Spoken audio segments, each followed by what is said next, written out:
ឲ្យសងក៏ខ្ញុំមិនថាតែលោកចៅមហាត្រូវសងក្រមុំខ្ញុំដែរ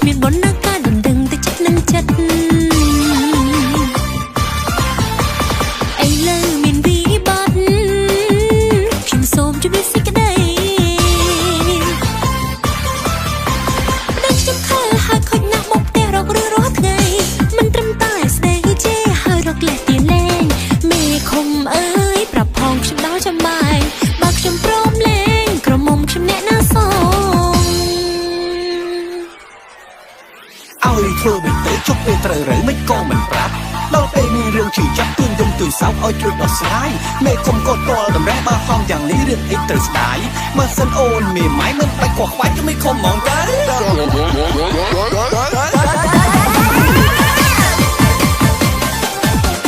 មេឃុំអើយអើយឲ្យលោកមេឃុំយាយប្រាប់ខ្ញុំថាមេឃុំនេះណាជួយផ្សងផ្សាយរឿងរ៉ាវរៀបការពីគាត់នៅក្មេង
ធ្វើមិនទៅជប់ពេលត្រូវរើមិនក៏មិនប្រាប់ដល់ពេលមានរឿងជឿចាប់ទួញយំទួយសោកឲ្យជួយដោះស្រាយមេឃុំក៏តល់តម្រេះបើហងយ៉ាងនេះរឿងអីត្រូវស្ដាយបើសិនអូនមេម៉ាយមិនបាច់ខ្វះខ្វាយក៏មិនខំហ្មងដែ